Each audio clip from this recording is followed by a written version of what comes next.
ನಮಸ್ಕಾರ ಎಲ್ಲರಿಗೂ. Welcome to Tanvika blog creation.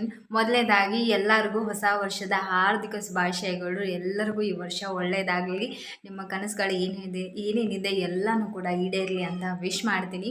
ಹಾಗೆ ನಂದು ಇದು ಹೊಸ ಚಾನಲ್ಲು. ಈ ವರ್ಷನಾದರೂ ಅಟ್ಲೀಸ್ಟ್ ಈ ಚಾನಲ್ ಆದರೂ ಸಕ್ಸಸ್ ಆಗಲಿ ಅಂತ ನಾನು ವಿಶ್ ಮಾಡ್ಕೋತೀನಿ. ಆದಷ್ಟು ನಾನು ಕೂಡ ಎಫರ್ಟನ್ನು ಹಾಕ್ತೀನಿ ಈ ಚಾನಲ್ ಸಕ್ಸಸ್ ಆಗೋಕ್ಕೆ. ಹಾಗೆ ಯಾರೆಲ್ಲ ಹೊಸಾಗಿ ನೋಡ್ತಾ ಇದ್ದೀರಾ, ಇದು ಹೊಸ ಚಾನಲ್ಲು ನಂದು. ಪ್ಲೀಸ್ ಸಬ್ಸ್ಕ್ರೈಬ್ ಮಾಡ್ಕೊಳ್ಳಿ, ಸಪೋರ್ಟ್ ಮಾಡಿ. ಆದಷ್ಟು ಒಳ್ಳೊಳ್ಳೆ ವೀಡಿಯೋಸ್ಗಳನ್ನ ಈ ಚಾನಲಲ್ಲಿ ಹಾಕ್ತೀನಿ, ನೋಡಿ. ಹಾಗೆ ಇವತ್ತಿನ ವಿಡಿಯೋದಲ್ಲಿ ಈಗ ಟೈಮ್ ಬೆಳಿಗ್ಗೆ ಎಲ್ಲ ಮಧ್ಯಾಹ್ನ ಆಗಿದೆ, 12 ಗಂಟೆ ಆಗಿದೆ. ಈಗ ವಿಡಿಯೋನ ಸ್ಟಾರ್ಟ್ ಮಾಡ್ತಾ ಇದ್ದೀನಿ. ಈ ವಿಡಿಯೋದಲ್ಲಿ ಏನಪ್ಪ ಅಂತಂದರೆ, ಯಾರೆಲ್ಲ ಈ ವರ್ಷ ಹೊಸದಾಗಿ ಯೂಟ್ಯೂಬ್ ಚಾನಲ್ನ ಮಾಡಬೇಕಂತ ಇದ್ದೀರಾ ಅವರಿಗೆ ಒಂದಷ್ಟು ಸಲಹೆಗಳನ್ನ ಕೊಡಬೇಕು ಅಂತ ಈ ವಿಡಿಯೋ ಮಾಡ್ತಾ ಇದ್ದೀನಿ. ನೀವು ಅನ್ಕೋಬೋದು, ನಿಮ್ಮದೇ ಹೊಸ ಚಾನಲ್ಲು, ನಿಮಗೆ ಸಬ್ಸ್ಕ್ರೈಬರ್ಸ್ ಇಲ್ಲ, ನೀವೇ ಹೊಸದಾಗಿ ಸ್ಟಾರ್ಟ್ ಮಾಡಿದ್ರೆ ನೀವೇನು ಟಿಪ್ಸ್ ಕೊಡ್ತೀರಾ ಅಂತ. ಬಟ್ ನನ್ನ ಚಾನಲ್ ಹೊಸದಿರ್ಬೋದು, ಆದರೆ ನನಗೆ ಯೂಟ್ಯೂಬ್ ಹೊಸದಲ್ಲ. ಇದು ನನ್ನ 3ನೇ ಚಾನಲ್ಲು. ಯಾಕೆ ಯಾವ ಚಾನಲ್ಲು ಸಕ್ಸಸ್ ಆಗಿಲ್ಲ ಅದಕ್ಕೆ ನಾನೇ ಕಾರಣ. ನಾನು ಯಾರನ್ನೂ ಬ್ಲೇಮ್ ಮಾಡಲ್ಲ, ಲಕ್ ಮೇಲೂ ನಾನು ಬ್ಲೇಮ್ ಮಾಡಲ್ಲ, ನನ್ನ ಮೇಲೆ ನಾನೇ ಮಾಡ್ಕೋತೀನಿ. ಯಾಕೆ ಅಂದರೆ ನನ್ನ ಎಫರ್ಟ್ ಇರಲಿಲ್ಲ. ಮಧ್ಯದಲ್ಲಿ ಸ್ವಲ್ಪ ಗ್ಯಾಪ್ ಕೊಡಬೇಕಾಗ್ತು ಬಂತು. ಮತ್ತು ನನ್ನ ಫಸ್ಟ್ ಚಾನಲ್ ತುಂಬ ಇನ್ನೇನು ಸಕ್ಸಸ್ ಆಗೋ ಲೆವೆಲಲ್ಲೇ ಇತ್ತು, ಮೊನೆಟೈಸೇಷನ್ ಆನ್ ಆಗೋ ಟೈಮಲ್ಲಿತ್ತು. ಆ ಟೈಮಲ್ಲೇ ನಾನು ಅದನ್ನ ಡ್ರಾಪ್ ಮಾಡಿಬಿಟ್ಟೆ. ಅದು ದೊಡ್ಡ ತಪ್ಪು ನಾನು ಮಾಡಿದ್ದು. ಹಾಗಾಗಿ ಯಾವುದೇ ಸಕ್ಸಸ್ಸನ್ನು ಮಾಡೋಕ್ಕೆ ಆಗಲಿಲ್ಲ, ಯಾವುದು ಕಾಣಲಿಲ್ಲ. ಫ್ರೆಂಡ್ಸ್, ಸ್ವಲ್ಪ ಹೊರಗಡೆ ಡಿಸ್ಟರ್ಬೆನ್ಸ್ ಇತ್ತು ಅಂತ ಹೇಳಿ ಒಳಗೆ ಬಂದು ನಾನು ವಿಡಿಯೋ ಸ್ಟಾರ್ಟ್ ಮಾಡಿದ್ದೀನಿ. ಈಗ ಇದು ನನ್ನ 3ನೇ ಚಾನಲ್ಲು. ನನ್ನ ಮೊದಲನೇ ಚಾನಲ್ಲು ಆಲ್ಮೋಸ್ಟ್ ಮಾನಿಟೈಸೇಷನ್ ಆನ್ ಆಗೋ ಲೆವೆಲಲ್ಲೇ ಇತ್ತು. ಆ ಟೈಮಲ್ಲಿ ನಾನು ಕನ್ಸೀವ್ ಆದೆ, ಹಾಗಾಗಿ ಅದನ್ನು ಕಂಪ್ಲೀಟ್ ಮಾಡೋಕ್ಕಾಗಲಿಲ್ಲ. ಅಲ್ಲೇ ಅರ್ಧಕ್ಕೆ ಬಿಟ್ಬಿಟ್ಟೆ. ಅದಾದಮೇಲೆ ನಂಗೆ ಇಂಟ್ರೆಸ್ಟೇ ಬರಲಿಲ್ಲ ಮತ್ತು ಆ ಚಾನಲ್ನ ಕಂಟಿನ್ಯೂ ಮಾಡೋಕ್ಕೆ. ಅದಾದಮೇಲೆ 2ನೇ ಚಾನಲ್ ಓಪನ್ ಮಾಡಿದೆ. ಅದಾದಮೇಲೆ ಅದು ಸ್ವಲ್ಪ ಅಂದರೆ ಅರ್ಧ ಆಗಿತ್ತು, ಸಬ್ಸ್ಕ್ರೈಬರ್ಸು ಅರ್ಧ ಆಗಿತ್ತು, ಆಮೇಲೆ ಟೈಮು ಕೂಡ ಅರ್ಧ ಆಗಿತ್ತು, ಕಂಪ್ಲೀಟ್ ಆಗಿತ್ತು. ಆದರೆ ಅದು ಸ್ವಲ್ಪ ಪ್ರಾಬ್ಲಮ್ ಆಯಿತು, ಒಂದು ಸ್ಟ್ರೈಕ್ ಕೂಡ ಬಂತು ಆ ಚಾನಲ್ಗೆ. ಹಾಗಾಗಿ ಆ ಚಾನಲ್ನ ಕಂಟಿನ್ಯೂ ಮಾಡೋದ್ರಲ್ಲಿ 3 ತಿಂಗಳು ಹೋಗೇ ಬಿಡುತ್ತೆ. ಇನ್ನೇನು ಅದನ್ನು ಮತ್ತೆ ಸ್ಟಾರ್ಟ್ ಮಾಡೋದು ಅಂತ ಹೇಳಿ ಅದನ್ನು ಅಲ್ಲಿಗೆ ಬಿಟ್ಟು ಈಗ ಹೊಸ ಚಾನಲ್ನ ಮಾಡ್ತಾ ಇದ್ದೀನಿ. ಇದು 3ನೇ ಚಾನಲ್ ನಂದು. ನಾನು ಮಾಡಿರೋ ಕೆಲವೊಂದು ಮಿಸ್ಟೇಕ್ಗಳನ್ನ ದಯವಿಟ್ಟು ಯಾರು ಮಾಡೋಕ್ಕೆ ಹೋಗಬೇಡಿ. ಖಂಡಿತ ನೀವು ಕೆಲವೊಂದು ನಾನೀಗ ಹೇಳೋ ಟಿಪ್ಸ್ನ ಫಾಲೋ ಮಾಡಿದ್ರೆ ಗ್ಯಾರಂಟಿ ನಿಮ್ಮ ಚಾನಲ್ ಸಕ್ಸಸ್ ಆಗೇ ಆಗುತ್ತೆ. ಅದಕ್ಕೆ ನಾನೇ ಗ್ಯಾರಂಟಿ ಕೊಡ್ತೀನಿ. ಯಾಕಂದರೆ ನಾನು ಒಂದಷ್ಟು ಎಕ್ಸ್ಪೀರಿಯೆನ್ಸ್ನ ಮಾಡಿದ್ದೀನಿ ಯೂಟ್ಯೂಬಿಗೆ ಬಂದಮೇಲೆ, ಯೂಟ್ಯೂಬ್ ಚಾನಲ್ ಸ್ಟಾರ್ಟ್ ಮಾಡಿದ ಮೇಲೆ. ಅದನ್ನೆಲ್ಲ ನಾನು ನಿಮ್ಮ ಹತ್ರ ಹೇಳ್ತಾ ಹೋಗ್ತೀನಿ. ಈಗ ಯಾರ್ಯಾರೆಲ್ಲ ಯೂಟ್ಯೂಬ್ ಚಾನಲ್ನ ಸ್ಟಾರ್ಟ್ ಮಾಡಬೇಕಂತ ಅಂದ್ಕೊಂಡಿದ್ರೆ ಖಂಡಿತ ಮಾಡಿ, ಒಂದು ಪ್ರಯತ್ನ ಅಂತೂ ಮಾಡಿ. ಖಂಡಿತ ಅದರೊಳಗೆ ಏನು ನಾವು ಕಳ್ಕೊಳ್ಳುವಂಥದ್ದು ಏನಿಲ್ಲ. ಇನ್ನು ನಾವು ಮಾಡಬೇಕಾದ್ರೆ ವೀಡಿಯೋ ಮಾಡಬೇಕು, ನೆಟ್ ವೇಸ್ಟ್ ಆಗುತ್ತೆ ಅಷ್ಟೇ, ಬಿಟ್ಟರೆ ನಾವು ಇನ್ನೇನು ಕಳ್ಕೊಳ್ಳಲ್ಲ. ಮೊಬೈಲ್ ಅಂತೂ ಎಲ್ಲರ ಹತ್ರ ಇದ್ದೇ ಇರುತ್ತೆ, ಅದರೊಳಗೆ ನೀವು ವೀಡಿಯೋನ ಮಾಡಿ ಹಾಕ್ಬೋದು ಅಷ್ಟೇ. ಮೊದಲನೇದಾಗಿ ನೀವು ಒಂದು ಯೂಟ್ಯೂಬ್ ಚಾನಲ್ನ ಸ್ಟಾರ್ಟ್ ಮಾಡಬೇಕು ಅಂತ ಅಂದ್ಕೊಂಡಿದ್ದೀರಾ ಅಂತಂದರೆ, ನಾ ಯಾಕೆ ಅಡುಗೆ ಮನೆಗೆ ಬಂದು ವಿಡಿಯೋ ಮಾಡ್ತೀನಿ, ನಮ್ಮ ಮನೆ ಚಿಕ್ಕದಿದೆ, ಹೊರಗಡೆ ಎಲ್ಲ ಅಲ್ಲಿ ನನ್ನ ಮಗಳು ಆಟ ಆಡ್ತಿದ್ದಾಳೆ, ಸ್ವಲ್ಪ ಸೌಂಡ್ ಡಿಸ್ಟರ್ಬೆನ್ಸ್ ಆಗುತ್ತೆ. ಆಮೇಲೆ ಬೆಳಕು ಅಷ್ಟು ಕರೆಕ್ಟಾಗಿ ವಿಡಿಯೋಸ್ ಕರೆಕ್ಟಾಗಿ ಬರಲ್ಲ. ಇಲ್ಲೂ ನೋಡ್ತಾ ಇರ್ಬೋದು ನೀವು, ಸ್ವಲ್ಪ ಜಾಸ್ತಿ ಬೆಳಕು ಬರ್ತಾ ಇದೆ. ಅದನ್ನು ಅಡ್ಜಸ್ಟ್ ಮಾಡ್ಕೊಂಡು ವೀಡಿಯೋಸ್ನ ನೋಡಿ. ಏನು ಹೊಸದಾಗಿ ಯೂಟ್ಯೂಬ್ ಚಾನಲ್ನ ಮಾಡ್ಬೇಕಂತ ಅಂದ್ಕೊಂಡ್ರೆ ಮೊದಲು ನಿಮ್ಮ ಚಾನಲ್ಗೆ ಕರೆಕ್ಟಾಗಿರೋ ಒಂದು ಹೆಸರನ್ನ ಸೆಲೆಕ್ಟ್ ಮಾಡ್ಕೊಳ್ಳಿ. ಸ್ವಲ್ಪ ಯುನೀಕ್ ಆಗಿರಲಿ, ಚಿಕ್ಕದಾಗಿರಲಿ ಹೆಸರು. ತುಂಬ ಉದ್ದಾಗಿರೋ ಚಾನಲ್ ಹೆಸರನ್ನ ಇಡಕ್ಕೆ ಹೋಗಬೇಡಿ. ಯಾರೇ ನಿಮ್ಮ ಚಾನಲ್ನ ಯೂಟ್ಯೂಬಲ್ಲಿ ಸರ್ಚ್ ಮಾಡಿದ್ರೆ ಅದು ಬೇಗ ಸಿಗಬೇಕು, ಆ ಥರ ನೀವು ಚಾನಲ್ ಹೆಸರನ್ನ ಇಟ್ಕೊಂಡು ರೆಡಿ ಮಾಡಿ ಇಟ್ಕೊಳ್ಳಿ. ಯೂಟ್ಯೂಬ್ ಚಾನಲ್ ನೀವು ಕ್ರಿಯೇಟ್ ಮಾಡೋಕ್ಕಿಂತ ಮುಂಚೆನೇ ಚಾನಲ್ ಹೆಸರನ್ನು ಡಿಸೈಡ್ ಮಾಡಿ ರೆಡಿ ಮಾಡಿ ಇಟ್ಕೊಳ್ಳಿ. ಅದಾದಮೇಲೆ ಕನ್ಸಿಸ್ಟೆನ್ಸಿ. ಈ ವಿಡಿಯೋನ ನೀವು ಈಗ ಸ್ಟಾರ್ಟ್ ಮಾಡಿದರೆ ಇವತ್ತು ಅಂದರೆ ನೀವು ಆಲ್ಮೋಸ್ಟ್ ಒಂದು 3 ರಿಂದ 4 ತಿಂಗಳು ಕಂಟಿನ್ಯೂಸ್ ಆಗಿ ಬಿಡಕ್ಕೆ ಹೋಗ್ಬೇಡಿ, ಒಂದು ದಿನನೂ ಬಿಡಕ್ಕೆ ಹೋಗ್ಬೇಡಿ. ಇಲ್ಲ ಅಂದರೆ ನಿಮಗೆ ಒಂದಿನ ಬಿಟ್ಟು ಒಂದಿನ ವಿಡಿಯೋ ಮಾಡೋ ಥರ ನೀವು ಕನ್ಸಿಸ್ಟೆನ್ಸಿ ಅನ್ನೋದನ್ನು ಮೇಂಟೈನ್ ಮಾಡ್ತಾ ಹೋಗಿ. ಆದರೆ ಗ್ಯಾಪ್ ಮಾತ್ರ ಕೊಡೋಗ್ಬೇಡಿ. ನಾನು ಮಾಡಿರೋ ದೊಡ್ಡ ಮಿಸ್ಟೇಕ್ ಅಂದರೆ ಒಂದು ಸ್ವಲ್ಪ ದಿನ ವೀಡಿಯೋಸ್ ಹಾಕೋದು, ಅದಾದಮೇಲೆ ಬಿಡೋದು, ಮತ್ತೆ ವೀಡಿಯೋಸ್ ಹಾಕೋದು, ಮತ್ತು ಆ ಥರ ಮಾಡೋಕ್ಕೆ ಹೋಗ್ಬೇಡಿ. ಅದರಿಂದ ನಮ್ಮ ಯೂಟ್ಯೂಬ್ನವರು ನಮ್ಮ ಚಾನಲನ್ನು ರೆಕಮೆಂಡೇಷನ್ ಮಾಡೋದನ್ನು ಕಡಿಮೆ ಮಾಡ್ತಾರೆ.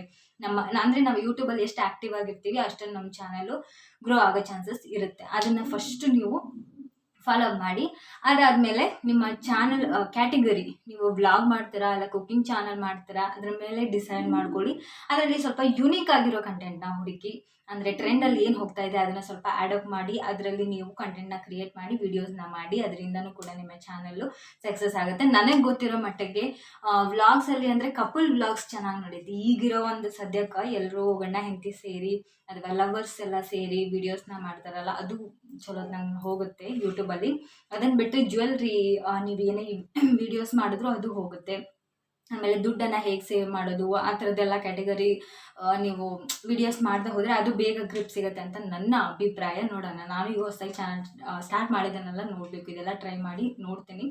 ಇದನ್ನು ಟ್ರೈ ಮಾಡಿ ಅದಾದಮೇಲೆ ನೀವು ಕನ್ಸಿಸ್ಟೆನ್ಸಿ ಹೇಳಿದ್ನಲ್ಲ, ಆಮೇಲೆ ಟ್ಯಾಗ್ಸು, ಟೈಟಲ್ಲು, ಥಂಬ್ನೇಲು ಇವೆಲ್ಲನೂ ಕೂಡ ಭಾಳ ಮ್ಯಾಟರ್ ಆಗುತ್ತೆ ಒಂದು ವಿಡಿಯೋ ವೈರಲ್ ಆಗೋಕ್ಕೆ. ಅದನ್ನು ಕೂಡ ನೀಟಾಗಿ ನೀವು ಟೆಕ್ ಚಾನಲ್ ಎಲ್ಲ ನೋಡಿಕೊಂಡ್ರೆ ನಿಮ್ಗೆ ಗೊತ್ತಾಗುತ್ತೆ ಯಾವ ಥರ ಎಲ್ಲ ಹಾಕಬೇಕು ಅಂತ. ಹೊಸದಾಗಿ ಯೂಟ್ಯೂಬ್ ಚಾನಲ್ ಮಾಡೋರಿಗೆ ಅದೆಲ್ಲ ಗೊತ್ತಿರಲ್ಲ. ಇವಾಗ ನನಗೂ ಗೊತ್ತಿರಲಿಲ್ಲ, ಈಗ ಕರೆಕ್ಟಾಗಿ ನನಗೂ ಎಲ್ಲನೂ ಗೊತ್ತಾಗಿದೆ. ಅದೆಲ್ಲ ಹೇಗೆ ಹಾಕಬೇಕು ಏನು ಎಂತ ಅಂತ ನಿಮಗೆ ಡೌಟ್ ಇದ್ದರೆ ಕಮೆಂಟ್ ಬಾಕ್ಸಲ್ಲಿ ಕಮೆಂಟ್ ಮಾಡಿ ತಿಳಿಸಿ. ಅದ್ರ ಬಗ್ಗೆಯೂ ಕೂಡ ನಾನು ಒಂದು ವಿಡಿಯೋ ಮಾಡಿ ಹಾಕ್ತೀನಿ. ತಮ್ಮನೇಲಿ ಯಾವ ಥರ ಮಾಡೋದು, ಟೈಟಲ್ಲು, ಟ್ಯಾಗು, ಹ್ಯಾಶ್ಟ್ಯಾಗ್ ಅದನ್ನೆಲ್ಲ ಯಾವ ಥರ ಹಾಕೋದು ಅಂತ ಅದಕ್ಕೆ ಸಂಬಂಧಪಟ್ಟಂಗೆ ಒಂದು ವೀಡಿಯೋಸ್ನ ಬೇಕಂದರೆ ನಾನು ಮಾಡಿ ಹಾಕ್ತೀನಿ. ಬೇಕು ಅಂದ್ರೆ ಕಮೆಂಟ್ ಬಾಕ್ಸಲ್ಲಿ ಕಮೆಂಟ್ ಮಾಡಿ ತಿಳಿಸಿ. ಇದೆಲ್ಲನೂ ನೀವು ಫಾಲೋ ಅಪ್ ಮಾಡಿ. ನಾನು ಇಷ್ಟೊತ್ತಿಗೆ ನಂದು ಚಾನಲ್ ಮಾನಿಟೈಸೇಷನ್ ಆಗಿ ಆಲ್ಮೋಸ್ಟ್ ನಾನು ಸಕ್ಸಸ್ ಅನ್ನೋ ಲೆವೆಲಲ್ಲಿ ಇರ್ತಾ ಇದ್ದೆ. ಬಟ್ ನನಗೆ ಬ್ಯಾಡ್ ಲಕ್. ಇನ್ನೊಂದು ಏನಂದರೆ, ನಾವೇನೋ ಮಾಡ್ತಾ ಇದ್ದೀವಿ ಅಂದರೆ ಫ್ಯಾಮಿಲಿ ಸಪೋರ್ಟ್ ಭಾಳನೇ ಇಂಪಾರ್ಟೆಂಟ್ ಆಗುತ್ತೆ. ನನಗದು ಇರಲೇ ಇರಲಿಲ್ಲ. ನಮ್ಮ ಮನೇಲಿ ಆಲ್ಮೋಸ್ಟ್ ಇಷ್ಟ ಇರಲಿಲ್ಲ ಯೂಟ್ಯೂಬ್ ಚಾನಲ್ ಮಾಡಿ, ಯಾಕೆ ಸೋಷಿಯಲ್ ಮೀಡಿಯಾ ಇವೆಲ್ಲ ಬೇಡ ಅಂತ ಅನ್ನೋದು ಜಾಸ್ತಿ ಇತ್ತು. ಹಾಗಾಗಿ ಅದರಿಂದನೇ ಸ್ವಲ್ಪ ನಾನು ಇಂಟ್ರೆಸ್ಟ್ ಹೋಯ್ತು. ಮನೇಲೇ ಸಪೋರ್ಟ್ ಮಾಡಲ್ಲ ಯಾಕೆ ಅಂತ.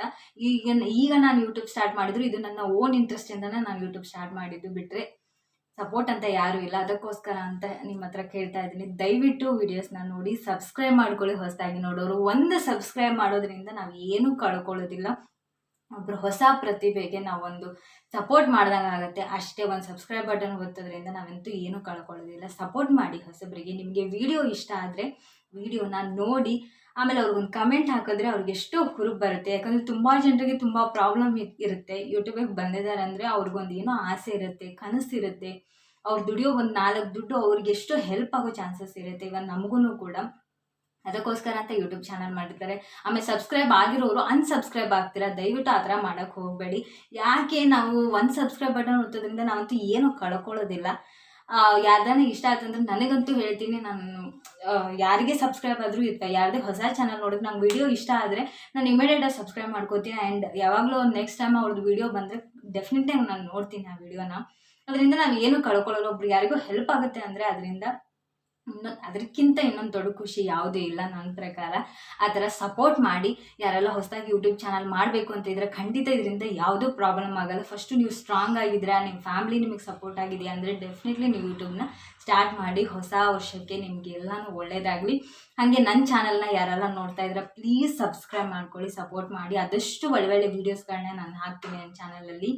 ಇಷ್ಟ ಆದರೆ ಸಪೋರ್ಟ್ ಮಾಡಿ, ಓಕೆನಾ? ಅಷ್ಟೇ. ಇವತ್ತಿನ ವಿಡಿಯೋ ಒಂದು ಚಿಕ್ಕ ಮಾಹಿತಿ ಇರುವಂತಹ ವಿಡಿಯೋ ಆಗಿತ್ತು. ಇದೇ ಥರ ಒಳ್ಳೊಳ್ಳೆ ಕಂಟೆಂಟ್ ಇರೋ ವೀಡಿಯೋಸ್ಗಳನ್ನ ನಾನು ಕೊಡ್ತೀನಿ ನನ್ನ ಚಾನಲಲ್ಲಿ. ನೋಡಿ ಸಪೋರ್ಟ್ ಮಾಡಿ, ಸಬ್ಸ್ಕ್ರೈಬ್ ಮಾಡ್ಕೊಳ್ಳಿ. ನೆಕ್ಸ್ಟ್ ವಿಡಿಯೋದಲ್ಲಿ ಮತ್ತೆ ಸಿಗ್ತೀನಿ. ಅಲ್ಲಿ ತನಕ ಬಾಯ್, ನಮಸ್ಕಾರ.